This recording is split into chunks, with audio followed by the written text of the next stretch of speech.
Hotep, I'm Dr. Gloria Lattimore Peace, host and producer of H3O, The Art of Life show.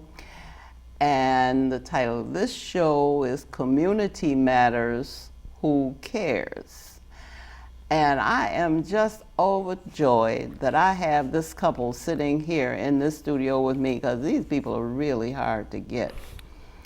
And they're not just playing hard to get, they really are, because they are the hardest working people in show business, the hardest working couple in show business. I have Pemon Rami and Masequa Myers. Now they got, listen, I could have pages of note cards because they each have all these credentials. I'm just going to say what Masequa Myers said I could say about her. She said, Executive Director of the Southside Community Arts Center, documentary producer, and voice-over artist, which surprised me because I didn't know that part.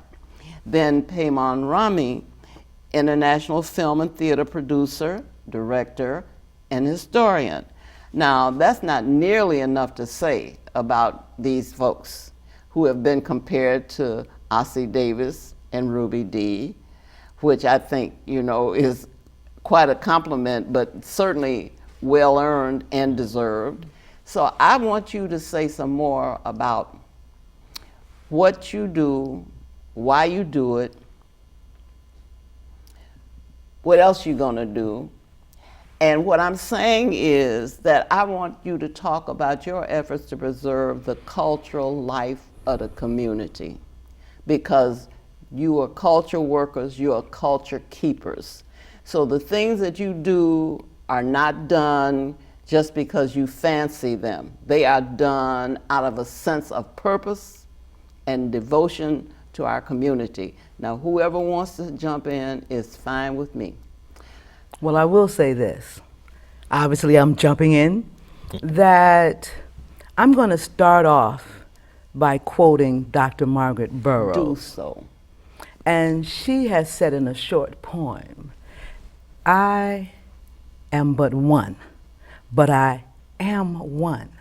I cannot do everything, but I can do something. And what I can do, I ought to do. And what I ought to do, I will do. And that's how I feel about my life, because what we ought to do as people of African descent is to make sure that we are re-educated by ensuring our people, our children know the beauty and the real history of our African heritage. And then we feel, if we know that Africans charted the universe before anyone else, created the laws of mathematics, had libraries and institutions before anyone else, then that will give us the inspiration then to be the best we can be. And I was fortunate enough to be able to sit at the feet and learn from some of the most scholarly African Americans in Chicago.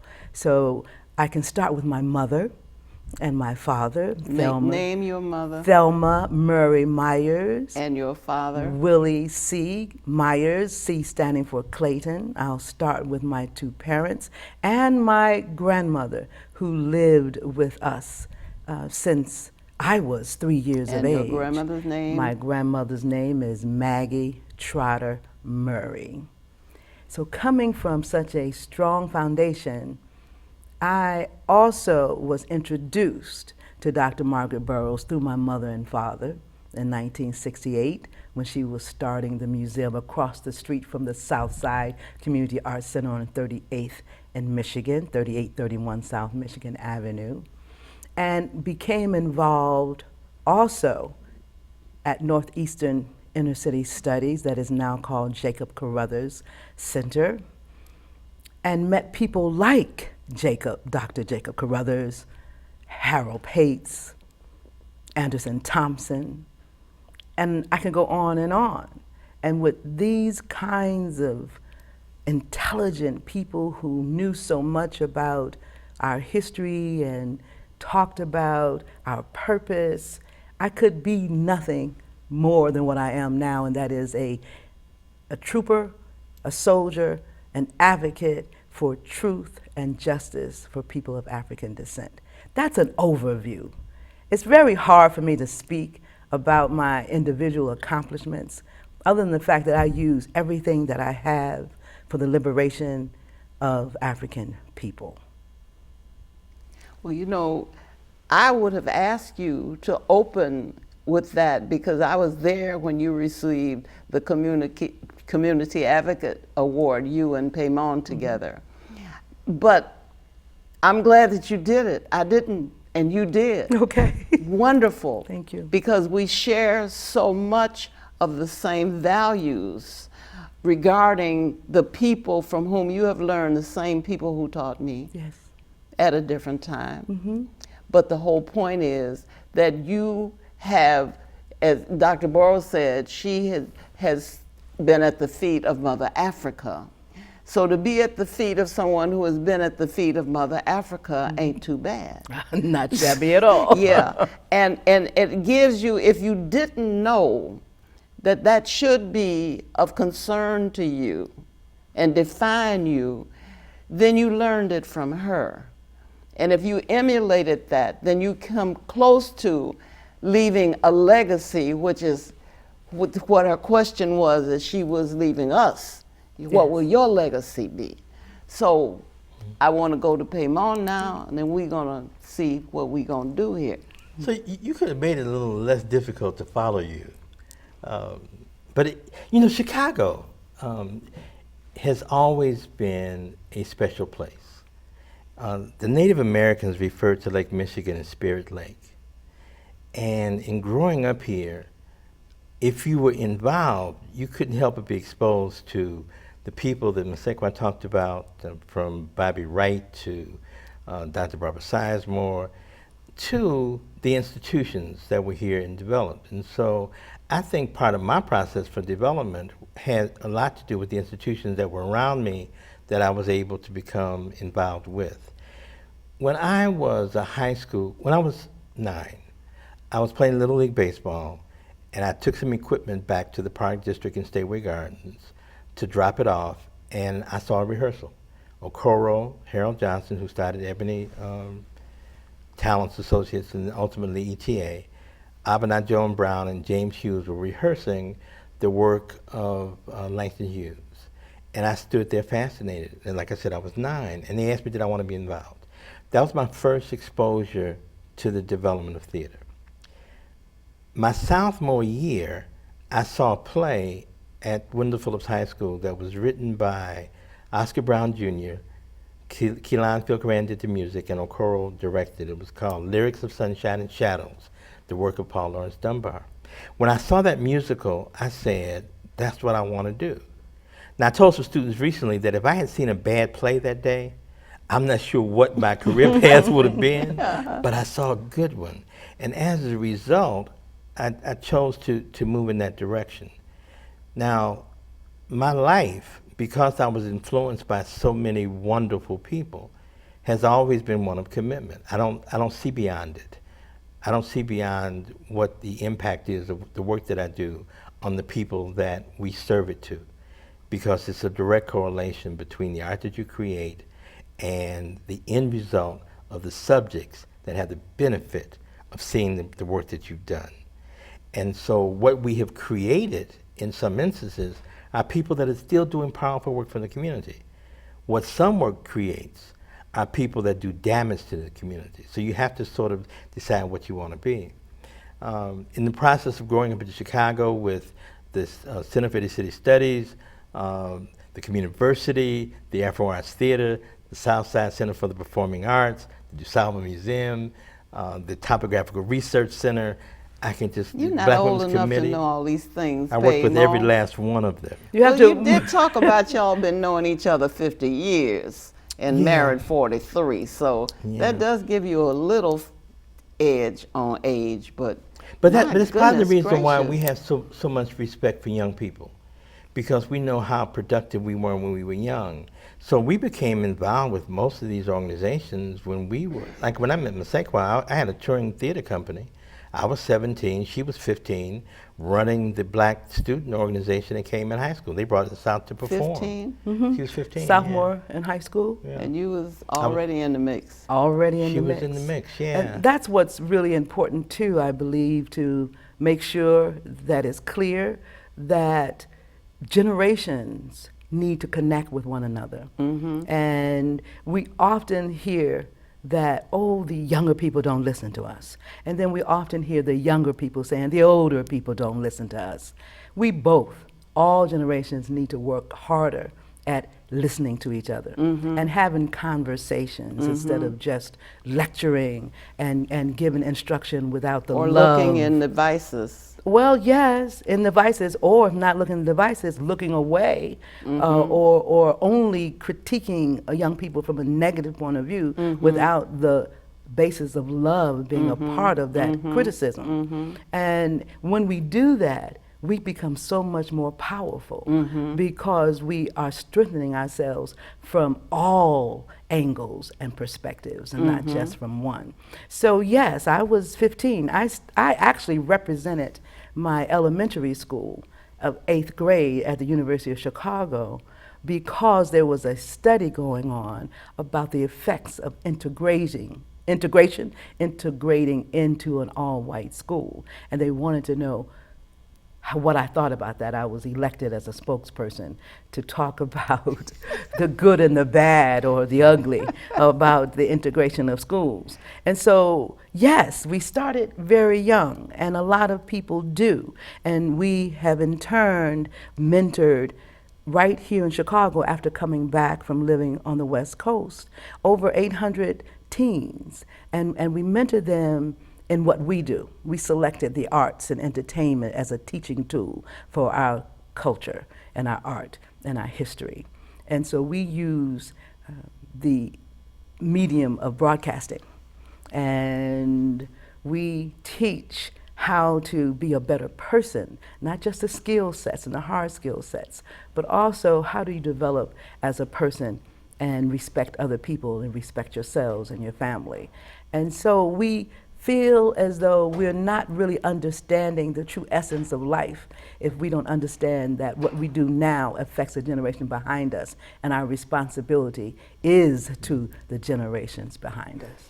You know, Masequa mentioned sitting at the feet.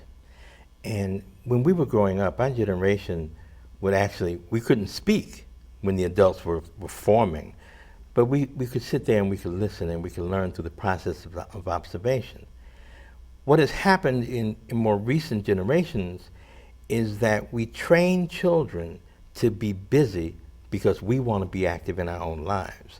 And so when kids are looking at their devices, a lot of that has to do with the fact that when they're growing up, we give them devices as a babysitting tool. So now we want to communicate with them, and we have not taught them the process of how to communicate, nor how to listen. And then we don't at the same time. So when we moved back to Chicago, we decided to commit ourselves to 14 to 19-year-olds, that we would actively seek out that group to help to develop, because it's that group that's at the process of moving over to adulthood. It's also the group that is finding themselves creatively, and what they needed more so was to just find a voice, to be able to connect their creativity to serving the community, but at the same time, to be able to look out of a window and see the good in us and not just the bad. Because it's all out there. Like if you look out the window, you'll see garbage on the ground, you see broken windows, but you can also see the flowers growing in the trees, or you can see the man picking up his daughter and walking down the street with her. It's all there. But your perception is driven by your association with the media and what you feel about yourself. Well, you know what? It's just genius to me that you took what is naturally attractive to young people to reach them and teach them, because you know that they love theater, dance, music, all of that is what will get their attention. So once you have their attention, if you have a message, whether it be positive or negative, you can get that message through. So you have chosen that deliberately, with malice aforethought, as your vocation, as what you will devote yourself to. And you also serving as role models, because young people really don't know what to do with themselves. In school, they say, you know, I'm going to grow up to be a lawyer, a doctor, you know, whatever they hear. In the same way that when they get ready to go away to college, they're going to major in something they heard about. You know, they have no idea how this relates to the real world, whether or not they're going to even like it, you know, whether or not it's something that they have the affinity for, the proclivity for, the aptitude for. They don't know any of that. But we have the natural talent. So we know that we can either act or learn to, either dance or learn to, sing or learn to. We can do these things. We enjoy these things. And so instead of just being in limbo about what you're going to be when you grow up, you can see what you can be when you grow up, because there they are. Mm-hmm. You know what? One of the things I think was a disservice that most of us did during the '60s was to say that we were the descendants of kings and queens. And in fact, I think some of us were, but not the majority. The majority of us were the descendants of engineers, scientists, and artists, and teachers, and farmers, and you know, we covered all the entire scope. And so there is no limit to what we can do. The limits come from lack of exposure, not from the capacity or capability. You know, so I tell the story. For years I had the opportunity to fly in a helicopter. When I was in LA, I was shooting some stuff, and I would always hire. I said, I'm not going to a helicopter, and I would hire shooters to go up, and they would shoot the stuff, and they would bring it back. For about 10 years, and I didn't. And so, but I was out of the country, and I had to go from one island to another. When I flew this helicopter, and loved it. Absolutely loved it, and said, I wasted 10 years just by the fact that I was scared of trying. And so Masequa and I produced a project for the Department of Education. You had to help me with the dates because I don't remember when it was. It was called Follow Your Dream, which dealt with non-traditional careers for girls. And the hook for the song was, first you have to see it, then you can be it. And it was all of these things that girls wouldn't necessarily think about doing. And so our young people need to be exposed to where all the possibilities are. Right. Not I'm making assumptions that they're just artists, because we're that too. Right. You know, we're creative, but we just don't need to count when we dance. Well, one of the reasons I chose, and I believe both of us chose, to use the arts, entertainment as a educational tool is the fact that emotions are in all of us. And if we can kind of control and direct the emotions, then we can leave messages with an individual that will stay longer than if they just read it or intellectualize it. And so feelings make us remember things deeper. And so in theater, that's what we focus on. We focus on how do we feel about something, and get people connected to their feelings. And so we can then let the control of your emotions be a determining factor of maturity as well. Because I believe I heard you say, Dr. Peace, that what you can't control is what happens to you, but what you can control is how you react to it. You might have said it a little differently, but I heard you not too long ago. I said that is what I teach the young people that I mentor all the time. No, you're a therapist. That's therapy. Yes. Understanding that connection, understanding that relationship. That's true. You know, we have to be able to understand where our strengths are. And we have to be able to express what we feel. If we have to bottle up, and we have very profound reactions, a lot of things are imposed upon young people that they do not like or do not understand. And if they have no outlet for the way they feel, if they have no one to whom they can admit these feelings, or with whom they can share these feelings, you've got, you know, some rage developing. Yes. And who knows when it's going to explode. And this is why, in coming back to Chicago, we decided to really expand a program called Teen Talk Radio Theater. And it is a program that teaches communications. It teaches you how to express yourself, how to articulate your thoughts, and critically think how to resolve issues in your life.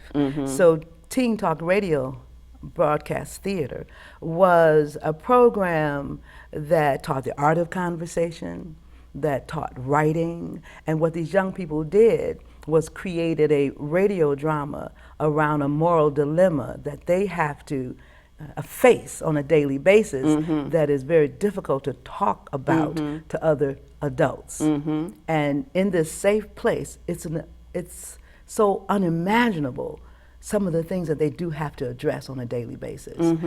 In their families, walking the street, in the educational process.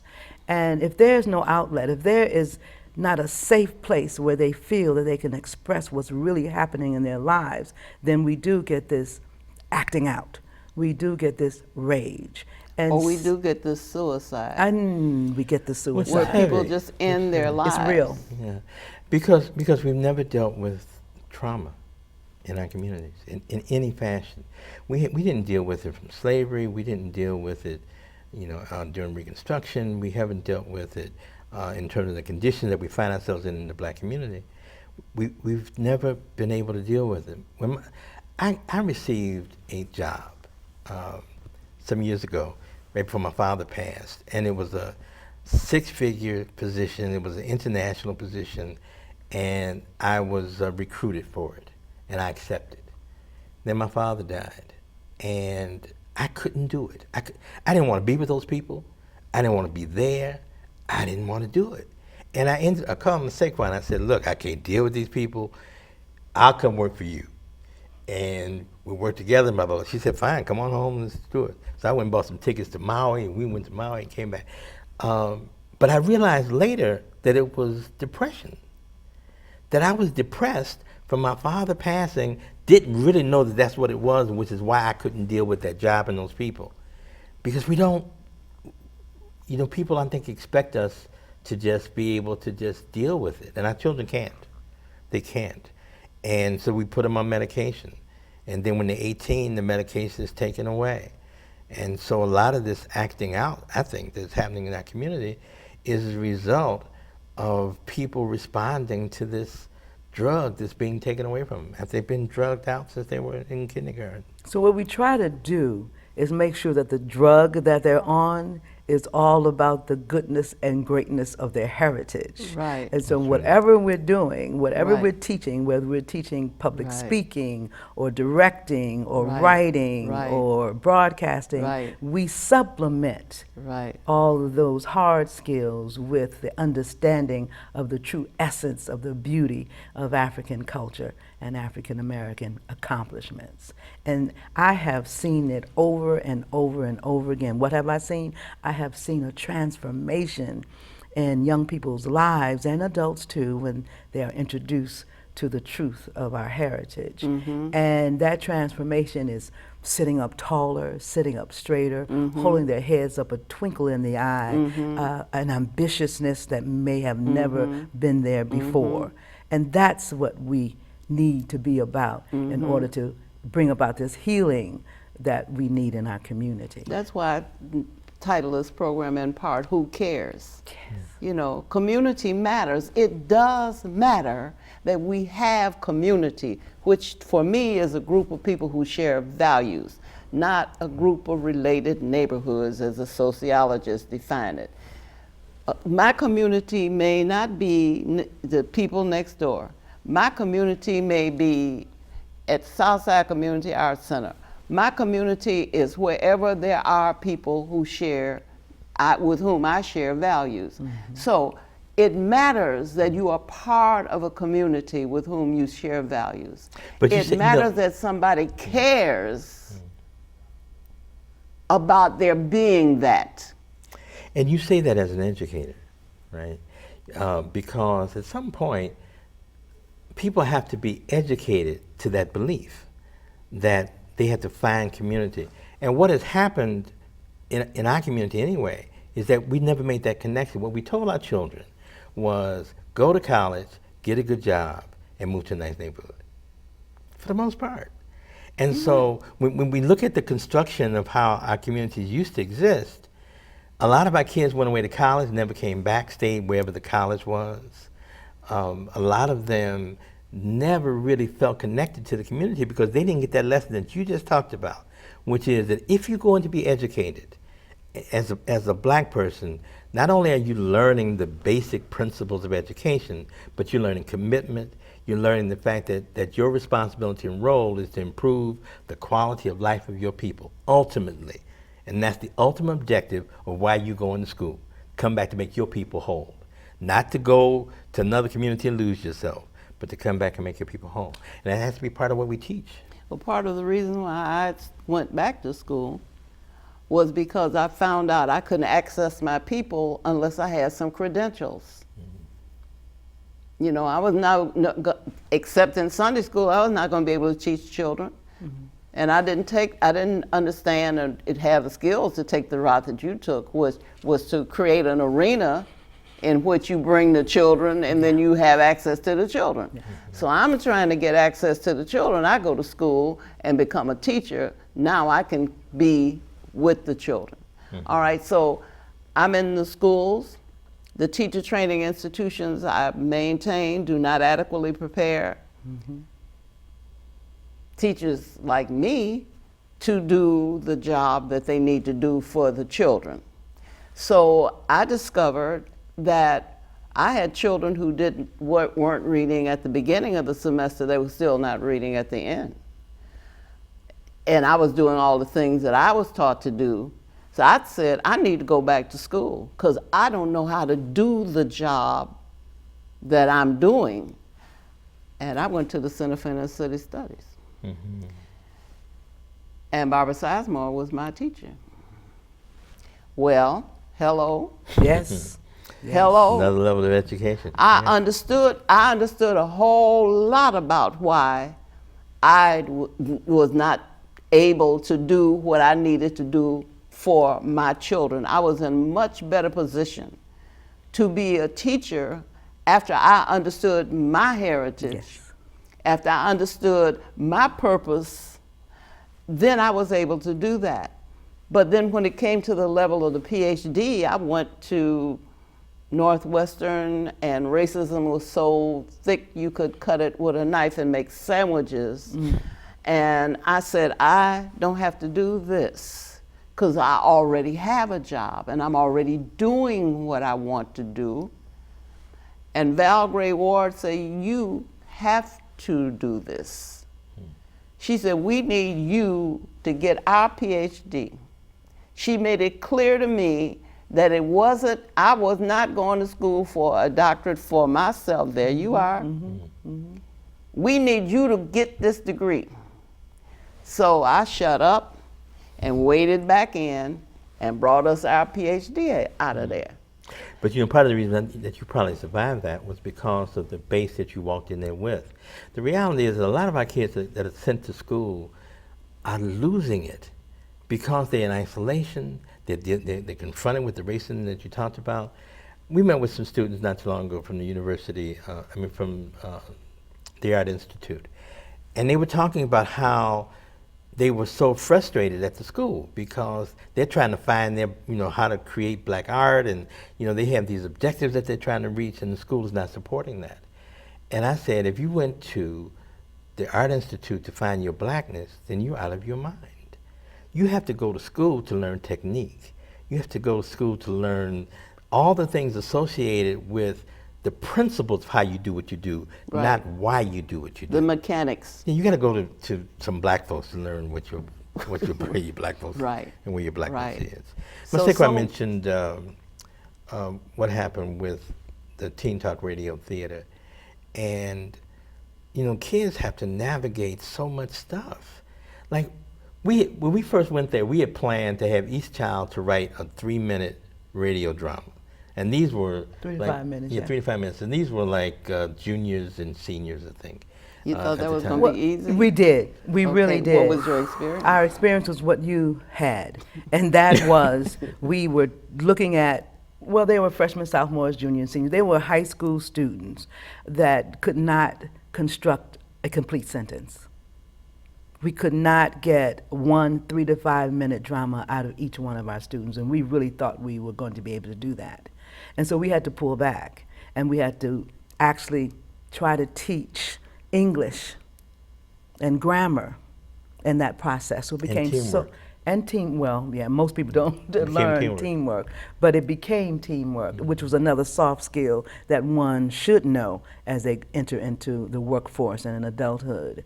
So we wound up creating, to compensate for that, we wound up creating like 3 writing teams out of our 15 to 20 students. And each one of these writing teams then brainstormed and created work. And so within maybe 15 to 20 students, we might have 3 that had some skills that could write. And so we had to pare back. But with paring back, there still was a richness of learning how to work together that came out of that difficulty of writing English, you know, writing a play and handling English. So it was almost a cultural shock. Well, maybe it was a cultural shock for us to come back to Chicago and go into the public school system. Why did you leave us in the first place? Oh, for exploration. Excitement, different ways of adventurous. And we had also mastered the market. You know that's why we're looking for more adventure. Yeah, what we say to people is that if you're going to leave a city, then you need to be at the top of the heap from the folks that are in the city. And we had mastered it. I mean, we were the top theater folks. We were doing movies. We had a TV show, a radio show that we were doing. There was nowhere to go. There was no place to go. Okay, yeah. you had reached the glass ceiling. Yeah. And so it was just time for us to, and then talk about stress. So I had done the movie Blues Brothers, and I was having colon spasms, my throat was closing, and I had an eye infection. And how old were you? I was 22. Young. 22. My goodness somewhere in your gracious. Somewhere else. And I went to the doctor, and he said, it's stress. It's all stress related. And unless you change your approach or what you do, you're going to end up killing yourself. So I said, oh, okay. So what I'll do instead is I'll just go around the country directing plays. And as cavalier as that sounded, it actually ended up happening. You know, I'd sit my stuff out and I ended up getting booked in different parts of the country. I think what is important to say about that is that there's more control in theater than it is in filmmaking if you're trying to work in any kind of major way with film. And so there's much more of a linear kind of approach to filmmaking, and unless you're at the top of that, then there's little you can do. For an example, when film companies came into Chicago, they would of course have different food for when black people shot and when white people shot. When white people came on the set to shoot a film, they would have, actually things like lobsters and dinners, and when black people fish, and when black people came to shoot on a certain day, they would have hot dogs or and hamburgers. And so when you try to change that system in such a small way to such a big industry, it is stressful. But if you pull out of that and then create a space, a theater, a production, a play that you're in control from concept to completion, then it is less stressful and more impactful to what you're trying to accomplish. So you want to go on with this? You done left Chicago, and am I just not see how you get out there, coming back? Yeah. You know, Ab and I we were here at one point. We were walking down the street. We ran into Aunt Joan Brown, and then she said, Who's an ancestor now. "Who's an ancestor now?" Yes, yeah. I know. And Aunt those who said, "So you all have reinvented yourself again." And recently, we were referred to as opportunists. And Oh, someone really? said that in a negative sense. And I said, well, actually, we are. We've taken every opportunity that's been presented in front of us, and we've worked it to its maximum. And so if that's your definition of being opportunist, then yeah, we're guilty. You know, because we found that it was important to build institutions. We could either build them or we could help other people sustain them in one fashion or the other. So when we went to LA, when we went to Phoenix, we helped the Black Theater Troupe there raise over $300,000 to get a new building, for an example. So we were there for about 4 or 5 years, helped them to raise the money, put on some productions for them, then we went to LA. When we went to LA, Masequa took over the acting school at Marla Gibbs Theater because she was about to close it. And Masequa was doing a class with them, and she said, "Well, look, if you think about closing it, I'll run it. You know, I'll recruit the students." And May I interject? Please. I will give a little bit more details on this story, but when I was at Marla Gibbs Vision Theater, she was going to close the school, and everybody was going to meet her, the instructors, the drama instructors. I was one of them at the time. And they went into her office and they came out and said, yes, she's going to have to let us go. And so I hadn't actually had a conversation with Marla Gibbs at that time. I had met Whitman Mayo, who was Grady on Sanford and Son. He was actually running the school, quite an intelligent, nice man. He is an ancestor now.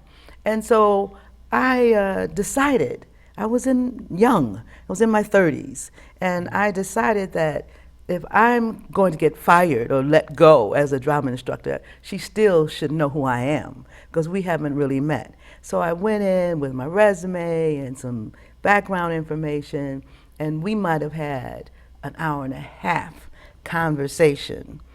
And I found out, because I wanted to know why she was letting us go. And I was saying, are you closing the entire building? And she said, no, I'm not closing the building yet, but I do need to let the instructors go because I can't pay you all. So I was saying, but aren't we supposed to get paid from the money collected from rates and fees for the classes? And she said, yes. I said, so are we not getting that? And she said, no.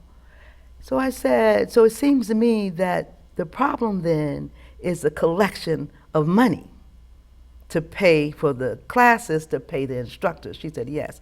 I said, so that means if I can get the money in for the classes, none of us have to be let go. She said, correct. So I said, I'll do that. And she said, you'll do that? I said, I'll become what it sounds like, a collection person, and I will start calling everyone who's taking classes and start collecting the monies for those classes, and then that would pay the instructors. She said, yes. I said, also, if indeed I create a program for the summer, because the summer was coming up, and I can pay myself from the monies collected for the fees for the classes, then can I continue? She said, by all means. So that's how an opportunity presented itself. I had an answer. I collected all that money. All those instructors stayed, but I had to work without pay. But I got paid at the end. So sometimes we just have to understand that you have to be creative in how you want to make things happen. Right. And not just let them happen to you.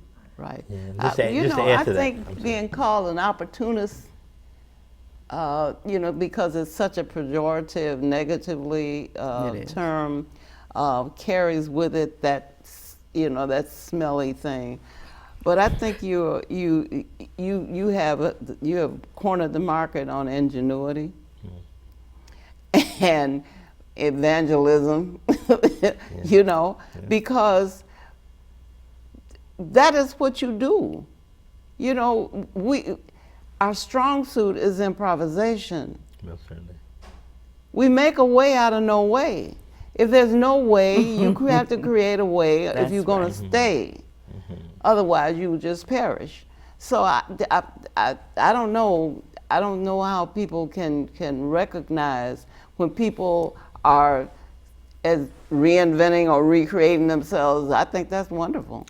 I think that it's, you've been able to do that. Yeah, I think people have the tendency to look at what they consider people's successes and weigh it against what their lack of success has been. And what you really should do is look at the opportunities that are in front of you and see how do you deal with them. So what we decided years ago was that everybody needed to communicate their message, whether it was a doctor, whether it was a bank, whether it was the Department of Justice. You needed to get your information in front of people. And so that's what we went after. So we did projects for the banks, we did over 300 medical videos and industrial films. Because you didn't see limitation. No, I didn't. Exactly. And also that we could convince other people that the best way for you to tell your message is through the creativity that we can bring to it. Right. And so we employed a lot of people, Right. over the years in being able to do that. And we did this because you mentioned in the beginning of the show about us being cultural keepers. Right. We did all of this. You have to understand that we became involved in the Black thought as teenagers, as 15, Right, 14. before you We had any grew- axe to grind. Exactly. And so Yeah. we totally believe Right. in what we were exposed to Right. and understood how important it was, how logical it was for Right. you to know your own heritage Right. and your own culture. Right. And so it was just, we lived our lives by Right. the Nguzo Saba. Right. We lived our lives through Kujichagulia and Umoja Right. and Ujima Right. and Ujamaa Right. and the 7 principles. So we Right. applied that, and with that comes free thought. And when you have free thought, there are no limitations. Right. When we came back to Chicago, we were at a meeting and someone said, and we're going to make sure that we hire black businesses to do whatever this event was that they were going to do. And we said, so when did you stop? I mean, we left here, in 81, 82, and we have always hired black businesses. We've never stopped. We didn't stop from 1968 when we started hiring people until today. We look at black resources first. And so when we were in LA and I was running an institution there, I went to this meeting and these white people said, well, we don't know any talented black people. I said, well, I don't know any talented white people.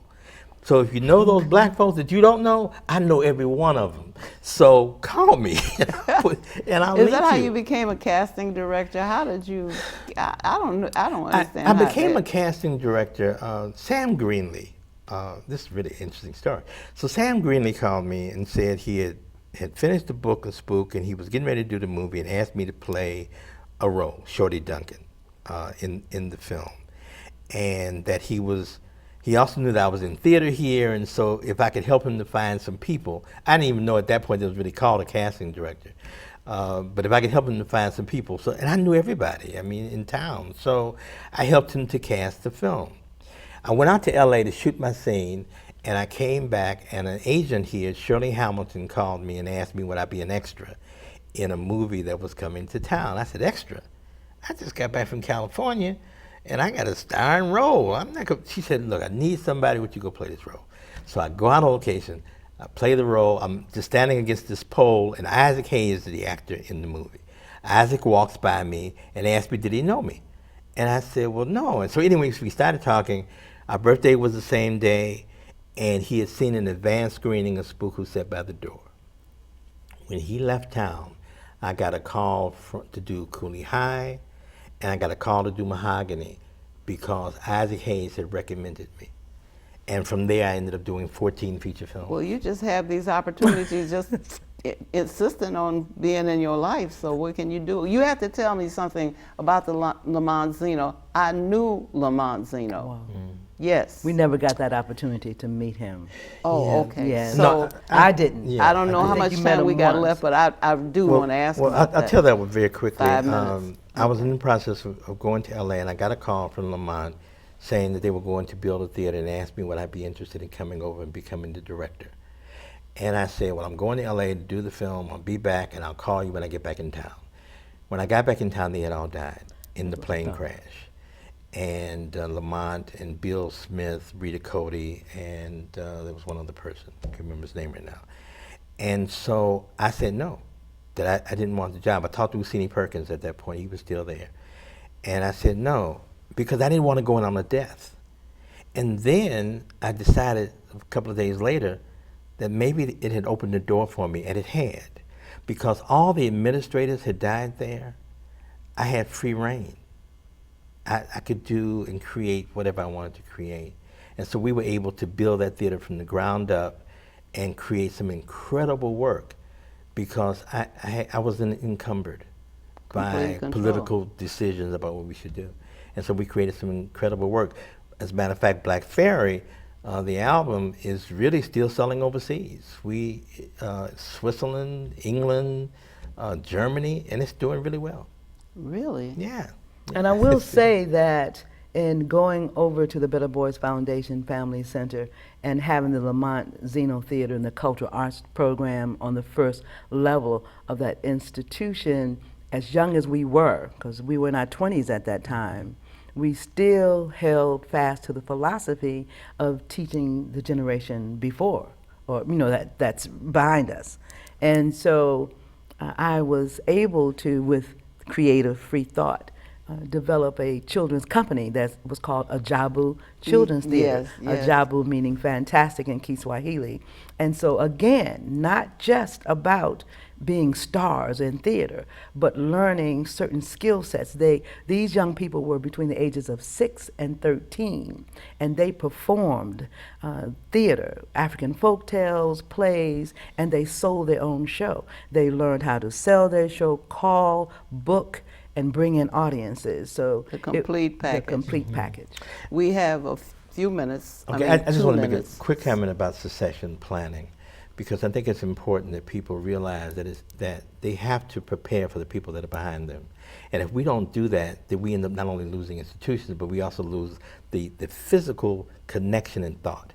And so we spend a great deal of time bringing people up behind us.